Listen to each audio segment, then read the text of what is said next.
Hoje o Sempre um Papo recebe Frei Beto, que mais uma vez convida a todos a uma reflexão sobre literatura, experiências de vida, espiritualidade e realidade.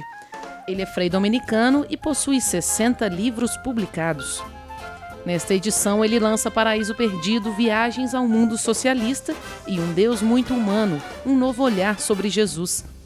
O talento literário deu a Frei Beto alguns prêmios, um deles o Prêmio Jabuti, em 1998, com A Noite em que Jesus Nasceu, e o Prêmio Alba de Literatura, em 2009. Agora é hora então de aprender mais e mais sobre ele, que é um dos mais importantes espectadores e atores dos acontecimentos da política brasileira. E o Beto, tenho a alegria de dizer que, além de me ajudar a criar o nome, Sempre um Papo, ele também foi um dos primeiros convidados da história, se não o primeiro, ali no La Taberna.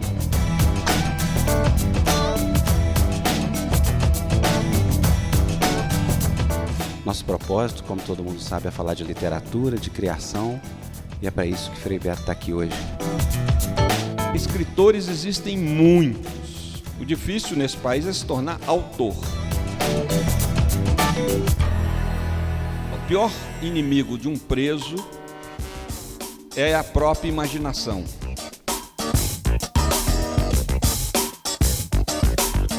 A cela solitária é um castigo na prisão. E, no entanto, é uma coisa fantástica, porque se a gente tem alguma noção do que é vida interior, do que é meditação, do que é vida de oração, a gente consegue fazer daquilo um lugar privilegiado de aprofundamento da espiritualidade. A vida extrapola o conceito. Essa frase é ótima, né?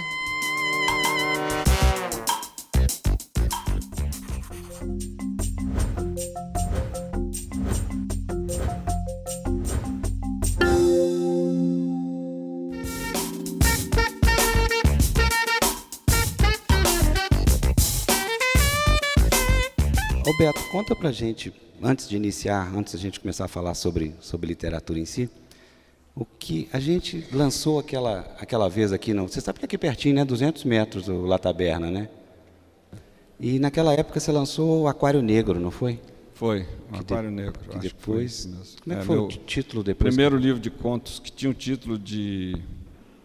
A Vida Subversiva de Raul Parello. A Vida Subversiva de Raul Parello, exatamente. Eu mudei o título porque era um título muito próprio durante o período da ditadura, e depois que acabou, veio a democratização, a editora achou melhor pôr o título do Aquário Negro, que é um dos contos mais apreciados pelos leitores nesse livro.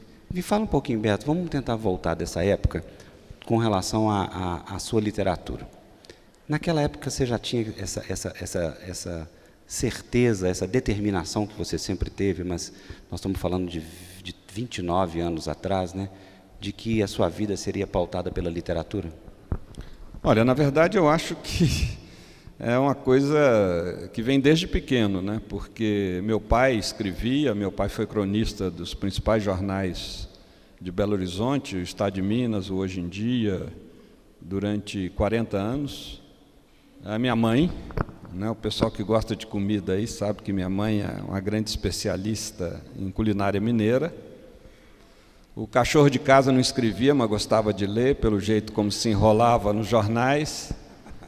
Então, desde pequeno eu tinha esse mimetismo e um pouco no DNA o gosto de escrever. Tanto que no meu livro Alfabeto, né, que eu faço um jogo com o meu apelido, Autobiografia Escolar, que eu conto toda a minha trajetória desde o jardim da infância até a universidade.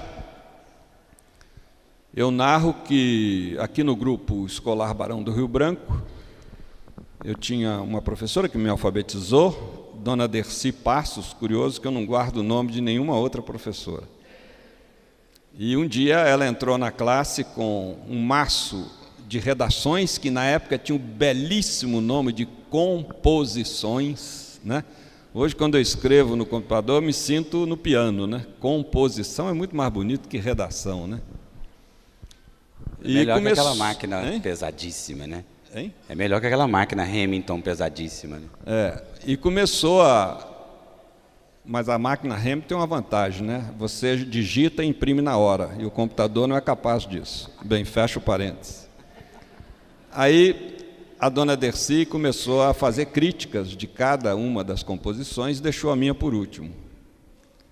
E aí disse para a classe: vocês deviam fazer como Carlos Alberto, é ele que escreve as composições dele, e não os pais.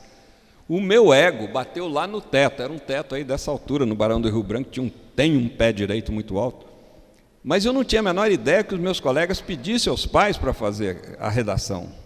Na minha cabeça, né, era um dever de casa, eu devia fazer a redação e fazia.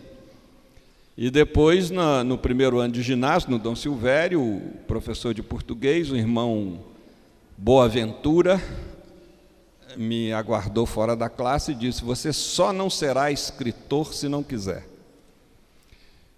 Claro que eu nunca achava que o negócio de ser escritor é uma coisa, sabe, impossível, impensável.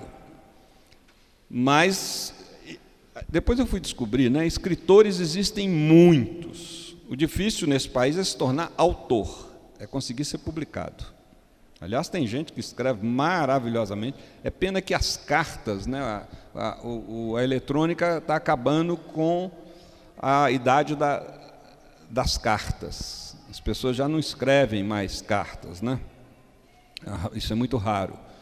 Mas na época que esse era o costume, eu tinha na família pessoas que escreviam cartas de uma qualidade literária impressionante. Você ainda guarda essas cartas, Beto? Não, eu não guardo. Na verdade, eram cartas de tios, né, que eram mais para o meu pai, para a minha mãe, e quando eles faleceram, era tanto papel na casa que eu acho que isso não foi conservado. Foi conservado uma outra coisa que é um documento histórico, né? Mas não foi conservado. Se pensava que os militares não teriam respaldo da opinião pública. Nos enganamos. A ditadura não foi só se aprimorando na sua crueldade e no desrespeito aos direitos humanos, principalmente a partir de 68 com o AI-5, como também durou 21 anos, o que na época ninguém esperava que acontecesse. Eu acabei me tornando autor graças aos generais brasileiros, né? Eu estava preso, escrevia cartas, amigos reuniram essas cartas aqui fora e saíram primeiro no exterior e depois aqui no Brasil, Cartas da Prisão, que agora vai ser reeditado pela Companhia das Letras até o fim do ano. E aí depois vieram os vários livros, e com esse Um Deus Muito Humano é o número 60. Aí outro dia eu fui falar numa escola para a criançada, né, sobre os meus livros infantis, e um menino falou: você escreveu 60 livros? E quantos anos você tem? Eu falei: eu tenho 70 anos. Então o primeiro livro você tinha 10 anos? Achei a lógica maravilhosa, né? Criança é ótima. A minha sobrinha neta, eu tenho 18 sobrinhos netos, né? 4 anos e meio, viu 3 exemplares do livro na cama da minha irmã e falou: vó, o tio Beto escreve sempre o mesmo livro, né? O outro falou para minha mãe: vó, tio Beto não trabalha, né? Por isso que ele escreve. Porque todo mundo saía de casa quando eu vinha para Belo Horizonte, ficava lá no escritório do meu pai, não saía, né? Fala: bem, não trabalha, fica em casa, então fica escrevendo para se ocupar com alguma coisa, né? Mas, Beto, o início, a grande motivação da sua dedicação à literatura era claramente política, né? Em que momento que houve essa vertente para a ficção? Mas não era política, não era. Se você pegar os meus textos de adolescência, que devem estar em algum arquivo aí, do que sobrou do DOPS e etc., porque foi tudo levado, eu nunca mais recuperei, eles não têm nada de viés político. Eu queria imitar o Paulo Mendes Campos, o Fernando Sabino, o Rubem Braga, o Drummond, o Guimarães Rosa, Inclusive até poesias eu fazia, coisa que eu acho um absurdo hoje. Eu não tenho a menor vocação, né? Poesia, o cara precisa nascer com um talento muito especial, porque é o suprassumo da literatura, saber fazer poesia, né?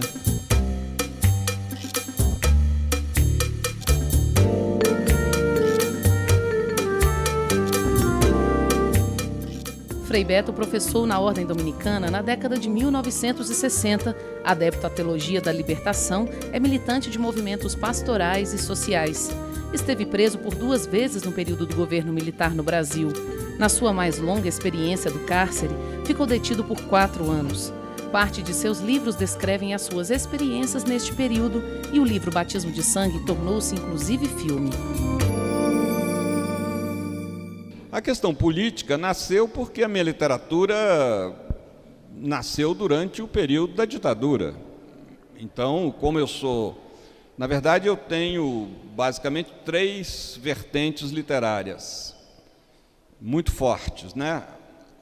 A memorialística, livros de memória, como Cartas da Prisão, Batismo de Sangue, Diário de Fernando, Alfabeto. Não, na verdade são 4. Depois tem... os livros de ficção, que são os mais difíceis de ser elaborados, contos e romances, como o Minas de Ouro, Aldeia do Silêncio, Um Homem Chamado Jesus, que é a romantização dos 4 evangelhos. Tem os livros de pastoral e teologia, como esse, Um Deus Muito Humano, e Fome de Deus, 8 Vias para Ser Feliz e tantos outros livros. E tem os livros que você chama de política. E tem os livros infantis. Os de né? culinária. Eu tenho muito apreço. Não, o culinário é um só. Fogãozinho. Como bom filho da mãe, eu só fiz um livro de culinária que chama-se... Não é doido, né, Beto? Que chama-se Comer como um Frade, Divinas Receitas para quem sabe, porque temos um céu na boca. E você copiou as receitas da sua mãe toda, né, Beto? Não, não copiei não. O livro é muito diversificado, não é um livro de culinária mineira. São receitas todas que eu fiz, provei, e algumas delas, quando eu vou cozinhar em casa de amigos, eles me pedem para repetir. Eu continuo gostando de escrever, mas não, de cozinhar, mas não tenho nenhuma pretensão de fazer outro livro de culinária, basta esse, que é da José Olímpio. Nesse período do quartel, eu tinha vários problemas a enfrentar. Isso é bom porque você se ocupa. O pior inimigo de um preso é a própria imaginação. E a pior coisa que pode acontecer é insônia.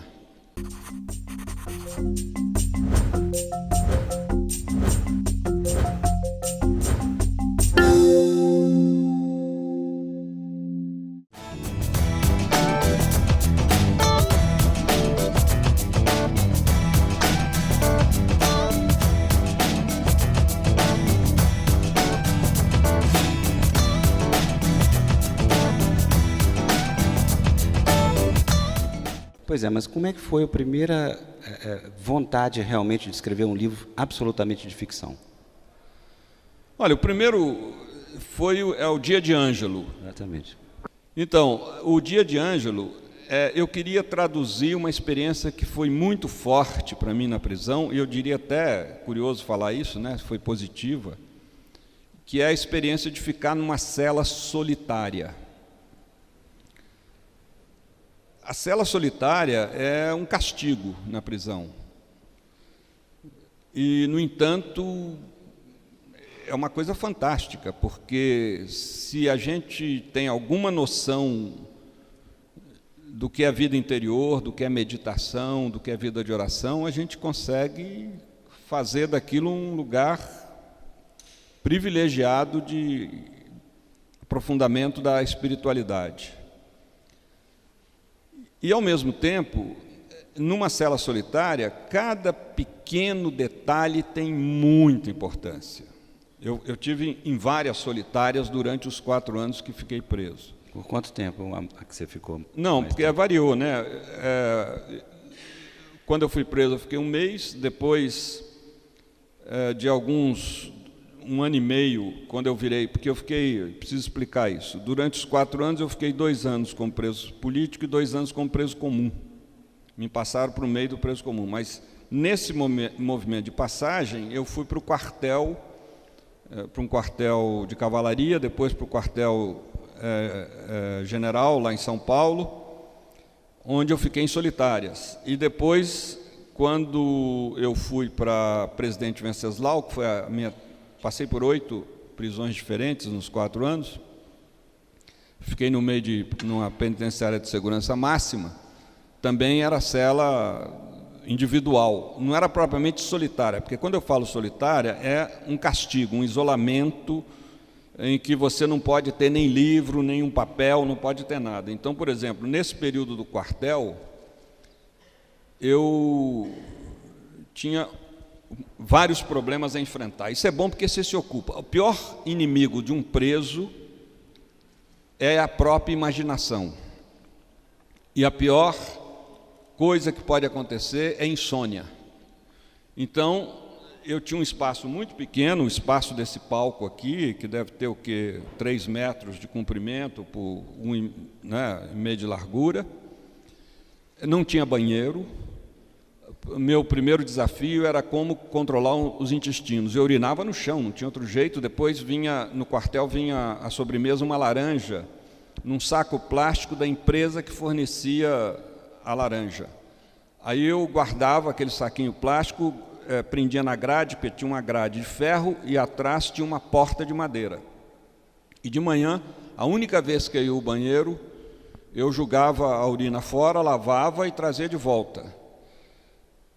E quando vinha a refeição, eu transformava a refeição numa pasta.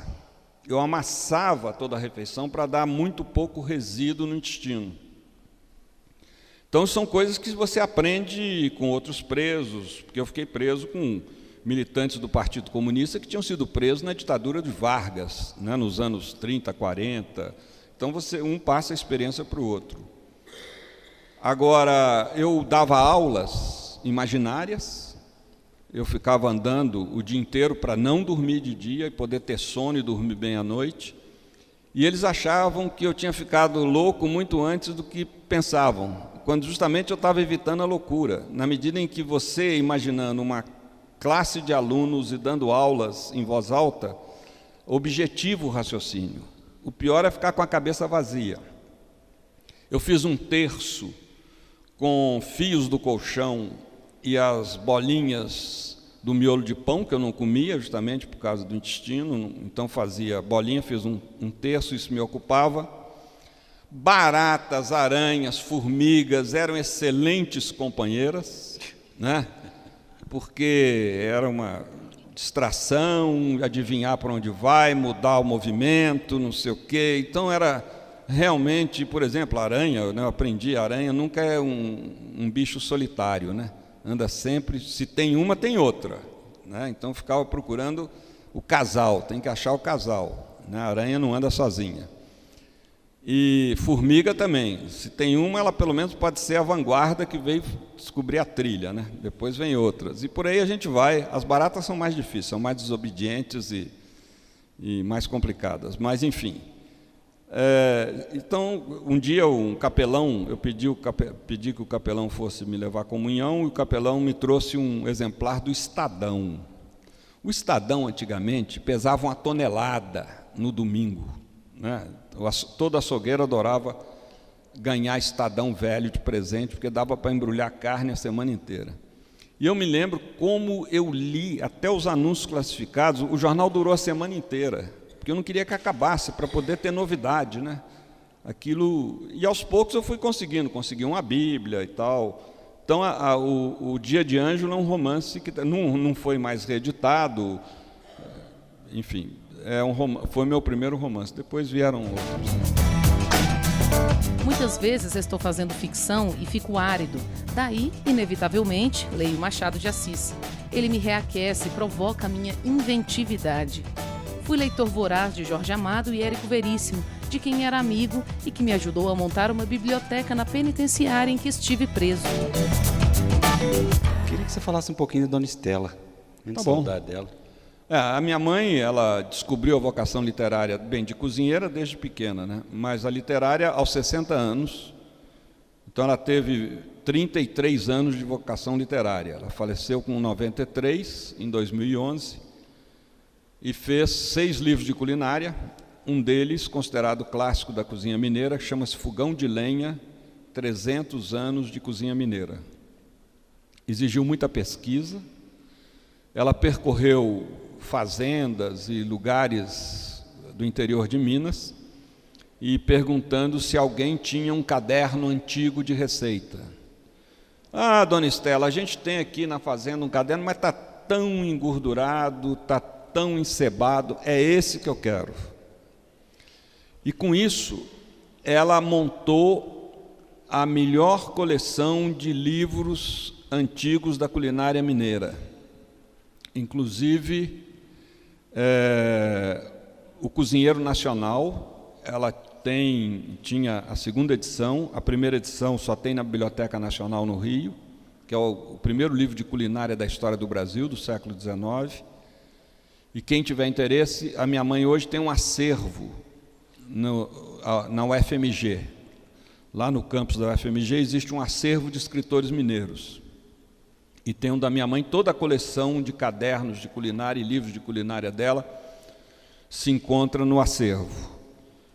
E esse livro, Fogão de Lenha, tem cardápio em latim, da época da colônia. Tem receita, e todo o livro é recheado com textos da literatura brasileira sobre a culinária mineira. E tem receitas muito curiosas assim. Para fazer rosca, né? Ajunte 6 dúzias de ovos. Aí não sei, um tanto de farinha de trigo, não sei o quê. Às 3 da madrugada, acordar as moças da fazenda para enrolar a massa e deixar descansar. Aí às 8 da manhã, não sei o que, sabe? Tem coisas bem curiosas sobre, né? Tempo que ninguém se preocupava com relógio, ainda mais morando no interior, numa fazenda, tanto faz como tanto fez, né? E seu pai? Meu pai tinha 2 grandes manias, padaria e livraria. Ele gostava muito de ler e escrever, comprava mais livros do que dava conta de ler, no meu caso também. No meu caso não só compro, como eu ganho muito livro, mas felizmente eu passo ou para a biblioteca do convento ou para bibliotecas com as quais eu tenho contato e se interessam por livros que não me interessam. Eu tenho umas 5 bibliotecas às quais eu destino livros que ou já li ou não são do meu interesse, eu não vou poder ter tempo de lê-los, né? Porque tratam de assuntos que não estão no meu horizonte de pesquisa, de leitura. E meu pai, ele se aposentou muito cedo também. Meu pai era juiz. Aí, quando houve o golpe, ele foi aposentado muito cedo e passou o resto da vida sendo cronista do Estado de Minas, depois primeiro do Estado de Minas, hoje em dia, depois do Estado de Minas de novo e depois hoje em dia de novo. E ele ocupava o tempo todo da semana em preparar aquela crônica. Isso dava um grande alento a ele, porque a pior coisa da aposentadoria é a ociosidade, né? Não ter uma atividade com a qual se preocupar. Felizmente, no meu caso, isso não existe. No caso de frade, não existe aposentadoria, né? A gente está sempre solicitado para coisas mais do que a gente dá conta. Nina, sei o quanto a sua vida valeu a pena. A família, a fé, as flores de seu acalanto, a sabedoria de permanecer em uma cidade do interior e não acompanhar os filhos no rumo das metrópoles.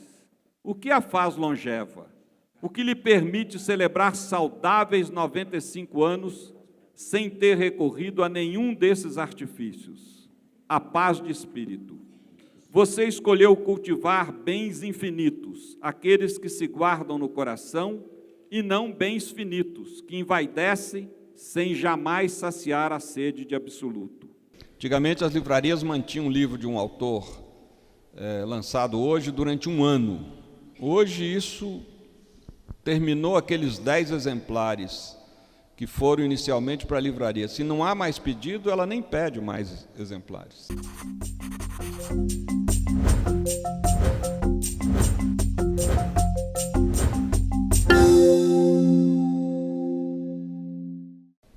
Beto, me fala um pouquinho da sua rotina literária hoje. Como é que você escreve, quando você escreve, como escreve?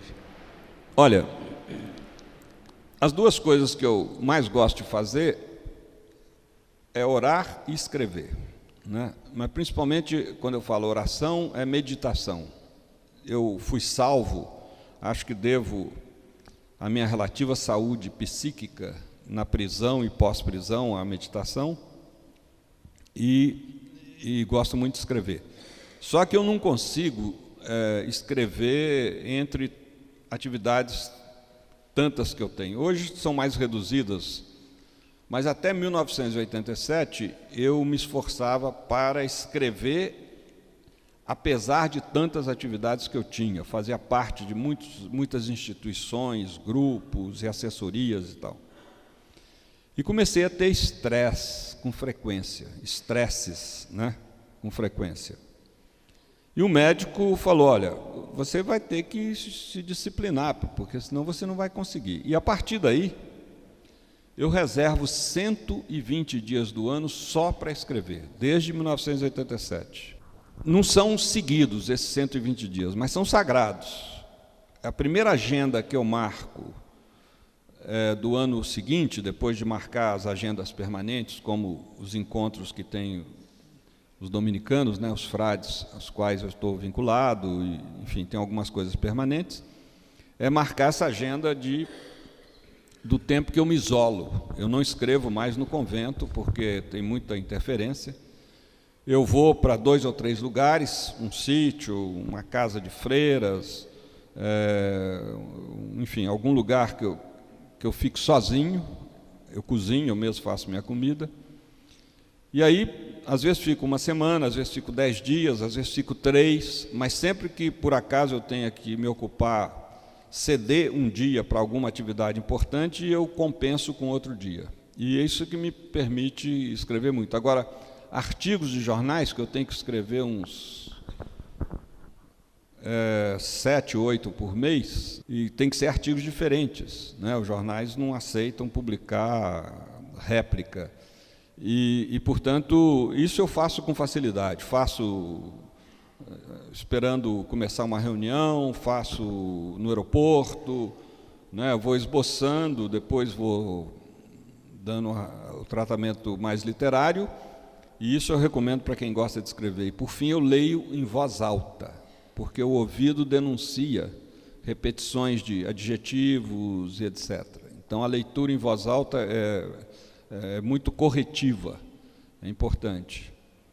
Daí, esse é o meu sistema. E estou sempre com projetos, né, mas continuo. Hoje eu reduzi muito reuniões periódicas. Eu tenho assessoria a alguns movimentos pastorais, como grupos de oração e outros, assessoria a movimentos sociais, e faço muita palestra e literatura, porque eu não vivo de literatura, eu vivo de palestras. Literatura, por incrível que pareça, apesar dos 60 livros, só quem nunca entrou no métier do escritor é que pode imaginar que o escritor vive de direitos autorais nesse país. Não, com exceção de um Paulo Coelho, um Jorge Amado, né? É impossível viver de direitos autorais. Tem um pique quando o livro sai, depois, hoje em dia, antigamente as livrarias mantinham um livro de um autor lançado hoje durante um ano.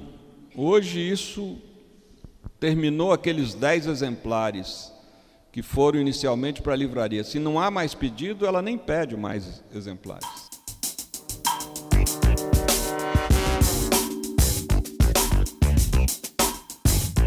Pedi para você falar um pouquinho do seu encontro com o Papa. Do meu encontro com o Papa.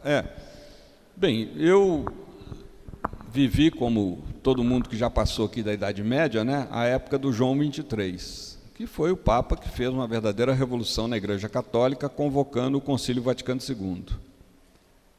E agora veio esse milagre chamado Papa Francisco.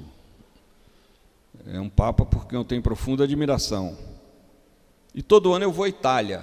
É um programa que eu tenho com uma associação operária desde 1980, de ficar uma semana na Itália fazendo palestras em pequenas cidades, e essa associação recolhe recursos que nunca vêm para mim, eu não trago nem nada, para solidariedade a movimentos operários, camponeses, etc., em países que eles chamam de terceiro mundo, Ásia, África e América Latina. Então, eu escrevi uma carta para o Papa Francisco, e dizendo, olha, eu vou à Europa, janeiro de 2014, do ano passado. Eu vou à Europa em abril, à Itália em abril, e gostaria de receber uma bênção do senhor. E mandei por 3 vias, pelo correio normal, Cidade do Vaticano, né? Por essa associação operária, e pelo Superior Mundial dos Dominicanos em Roma. O que eu tenho certeza é que a carta que chegou à Associação Operária chegou ao Papa, porque a associação conhece um jornalista que há 20 anos cobre o Vaticano. O jornalista entregou um assessor do Papa.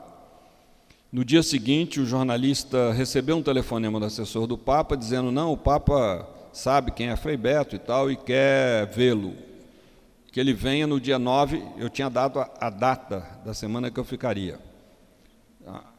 Dia 9 de abril. Então, 9 de abril de 2014, eu fui para Roma, era uma audiência pública das quartas-feiras, onde tem uma ala dos convidados especiais. Eu recebi um convite e fiquei muito impressionado que a única coisa que eu tive que mostrar foi o convite sem passar por nenhum controle eletrônico, e havia outros convidados especiais que traziam presentes para o Papa, que eram embrulhos grandes. Nenhum controle, é um homem inteiramente entregue às mãos de Deus, haja o que houver, não tem nenhuma preocupação com segurança, nada. E então o Papa, no fim, quando ele termina a audiência pública, né, que é longa, porque ele roda, vai lá para o meio dos doentes e encontrou um amigo de Buenos Aires e fez o cara subir no Papa Móvel e tirar foto e abraçou. Enfim, é uma coisa que dura umas 2 horas esse trajeto ali pela Praça de São Pedro. Aí depois ele tem as alocuções, tem uma liturgia, tudo muito demorado. Eu cheguei lá às 9 horas da manhã, saí às 2 da tarde. Então lá para meio-dia e meio, 15 para 1, é que ele se aproximou da ala dos convidados especiais. Então, quando chegou a mim, eu falei meia dúzia de coisas com ele, prestou atenção, né, pedi pela reabilitação de 2 dominicanos que vocês conhecem de nome, que estão, um está censurado, o outro está condenado pela igreja. O censurado é o Mestre Eckhart, um dominicano alemão do século XIII, e o condenado é o Giordano Bruno, né, que foi queimado, tem até uma praça lá, o Campo das Flores, né, Campo de Fiori, em Roma, onde está a estátua onde ele foi queimado, vivo. E em 2016, a Ordem Dominicana completa 800 anos. Então, um dos nossos empenhos é conseguir a reabilitação desses 2. E eu pedi a ele, e ele falou, ore por isso, como quem diz assim, eu também quero isso, mas não é fácil. Porque a igreja italiana tem muita resistência ao Giordano Bruno, muita resistência. E é uma burrice essa resistência, porque em cada cidadezinha da Itália tem uma via Giordano Bruno. Ele realmente é uma referência para toda a nação italiana. Depois, né, elogiei a opção dele pelos pobres, pedi que ele lembrasse da mulher na igreja, porque a mulher tem é considerada oficialmente ainda pela igreja um ser de 2ª categoria, né? E, enfim, foi uma conversa breve, mas atenciosa. Descobrir que a mulher ocupa na Bíblia lugar e importância iguais aos do homem é questionar as igrejas que, às vésperas do terceiro milênio, insistem em reservar aos homens as funções de poder. Porque tem a questão do porte de armas. Então o senhor precisa nos dar os nomes desses seguranças, a gente precisa legalizar, registrar isso. Não, pois não, os senhores podem anotar, é o Pai, o Filho e o Espírito Santo. Né?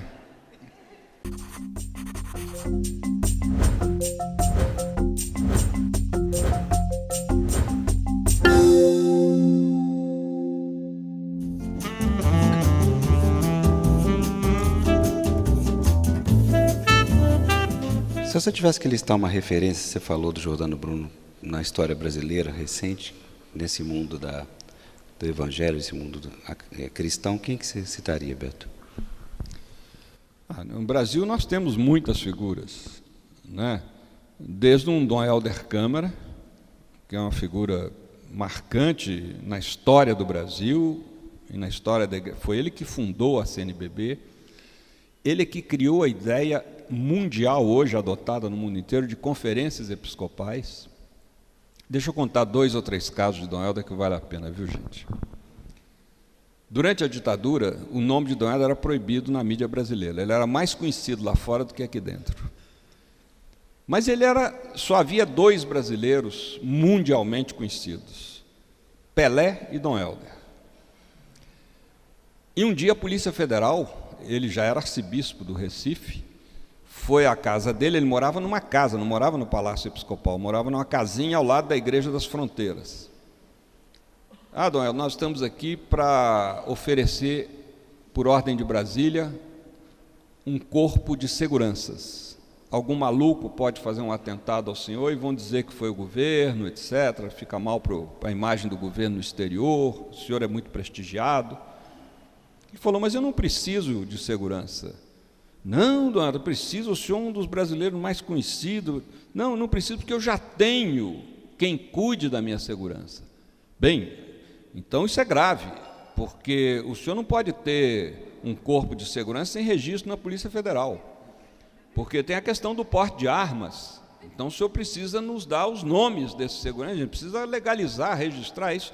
Não, pois não, os senhores podem anotar, é o Pai, o Filho e o Espírito Santo. Né? Outra história de Dom Helder. Essa realmente muda a cabeça da gente em termos de teologia moral. O Brasil tem muitos católicos, apesar da redução, né, ainda tem muitos, e poucos padres. Aliás, tinha um camponês lá em Vitória, que eu trabalhei com ele nas comunidades de base, ele dizia, quanto mais padre, menos fé. Né? E o Dom Helder foi ajudar um padre da periferia do Recife, uma paróquia muito grande, muito pobre, só tinha um padre, durante a Semana Santa, né, que tem muita fila de confissão. E Dom Helder se meteu no confessionário, ninguém sabia que ali estava o arcebispo, era um padre qualquer. Aí chegou uma mulher, se ajoelhou, Dom Helder que me contou isso, e disse, padre, eu não vim aqui contar pecado, porque eu acho que Deus entende a minha vida. Eu vim aqui fazer uma pergunta que está me encucando, porque as minhas amigas, lá onde eu trabalho, estão dizendo que o que eu estou fazendo é errado. E eu acho diante de Deus que não é. Então eu queria saber o que o senhor pensa do que eu vou dizer. O que é, minha filha? Conta aí. Não, é o seguinte, eu sou puta, eu não tive estudo, eu tenho 2 filhos, fui largada pelos pais deles, e eu tenho que viver de alguma coisa, manter esses meninos, então eu fico aqui na zona, aí, na rua das putas, e vivo disso. E acho que Deus entende, não sei o quê, nunca me senti pecando nem nada, porque eu não faço isso por gosto, eu faço isso para sobreviver e tal. Agora, eu quando era pequena, aprendi na catequese que na Semana Santa a gente tem que fazer penitência, que não pode comer carne, que tem que fazer isso, tem que fazer aquilo e tal.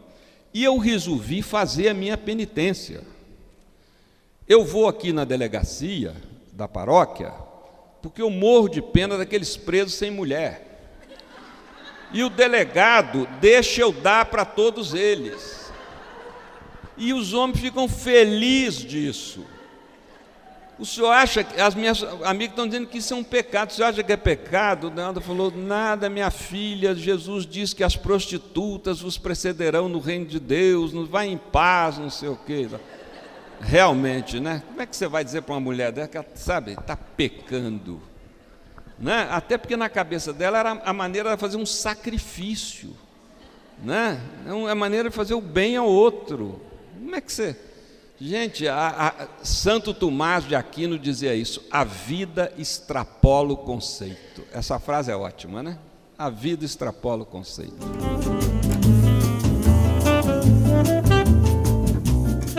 Beto, fala um pouquinho do seu Um Deus Muito Humano. Olha, esse livro,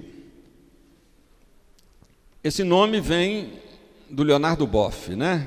Que cunhou essa frase maravilhosa, humano assim como ele foi, só podia ser Deus mesmo. Ou seja, Jesus era Deus não porque negava a humanidade, porque a humanidade nele era tão aprimorada que quanto mais humana é uma pessoa, mais ela é divinizada, né? E há tempos, eu sempre gostei muito da figura de Jesus. Eu gastei 6 anos fazendo um romance sobre a vida de Jesus, que é um homem chamado Jesus, que é para quem quer entender os evangelhos, mas não tem nem cabeça nem tempo para fazer curso bíblico. Então você lê os 4 evangelhos como se estivesse lendo um romance. E fui lá para Israel, fui para a Palestina, fui para os lugares de Jesus, pesquisei toda a culinária, educação das crianças, ritos de casamento, para saber bodas de Caná, tudo. Nenhuma parte do planeta, nenhuma parte de nenhuma época é tão minuciosamente conhecida quanto a Palestina do século I, graças aos alemães a partir do século XIX. Está tudo minuciosamente pesquisado. Impressionante como se conhece, assim, até as cidades que fabricavam vinho. Já havia aguardente de tâmara, né? E coisas, os detalhes incríveis. Então, o evangelho ali ele está contextualizado porque mas eu tive que ler muitos livros sobre a figura de Jesus, livros teológicos, livros muito consistentes, e fui colocando em linguagem jornalística, porque esse negócio do jornal dá um certo traquejo para a gente escrever de modo que todo mundo entenda. Eu digo que os escritores e os conferencistas se dividem em 2 times, né? Os que falam e escrevem para ser admirados, e os que falam e escrevem para serem entendidos. E eu sempre tive a pretensão de me colocar no segundo time, né? Então eu fui elaborando pequenos ensaios ao alcance de qualquer leigo sobre o contexto de Jesus e as polêmicas que existem historicamente em torno da figura dele. E o resultado é esse livro.